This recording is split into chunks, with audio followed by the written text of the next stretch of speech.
Hello friends, તો આજે આપણે વધેલી ઇડલીનેમાંથી બનાવીશું ઇડલી ફ્રાયની રેસીપી.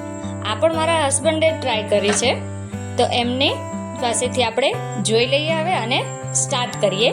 તો સૌ પ્રથમ આપણે એક કઢાઈમાં તેલ એડ કરીશું. ત્યારબાદ તેમાં આપણે રાઈ અને જીરું એડ કરીશું. રાઈ અને જીરું સરસ રીતે ફૂટી જાય ત્યારબાદ આપણે તેમાં હિંગ એડ કરીશું અને પછી આપણે એમાં મીઠો લીમડો નાખીશું. મીઠો લીમડો પણ સરસ થઈ જાય એટલે આપણે તેની અંદર ડુંગળી અને લીલા મરચાં સમારીને એડ કરીશું અને તેને સરસ રીતે મિક્સ કરી લઈશું. ત્યારબાદ આપણે તેમાં હળદર, ધાણા જીરું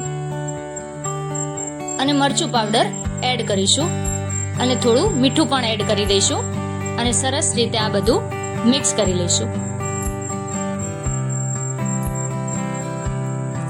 આપણે આ ધીમા ગેસ ઉપર જ કરીશું કારણ કે ડુંગળી એકદમ પતલી સમારેલી છે, તો ડુંગળી બળે નહીં તેનું ધ્યાન રાખો.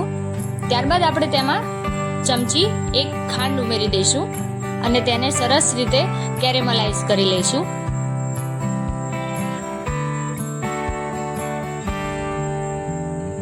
અને ખાંડ સરસ રીતે ઓગળી જાય ત્યારબાદ આપણે તેમાં ઇડલીના ટુકડા એડ કરી લઈશું અને તેને પણ આપણે ખૂબ સરસ રીતે હલાવી લઈશું અને તેને ડુંગળી અને ઇડલી સરસ રીતે મિક્સ કરી લઈશું. તમે જોઈ શકો છો કે ખૂબ સરસ રીતે મિક્સ થઈ ગયું છે અને તેની ઉપર આપણે ધાણા એડ કરી લઈશું અને તેને પણ સરસ રીતે મિક્સ કરી લઈશું. તો તૈયાર છે આપણી ઇડલી, ફ્રાઈડ ઇડલી, અને હવે આપણે તેને સર્વ કરીશું. તો તૈયાર છે આપણી ફ્રાય ઇડલી.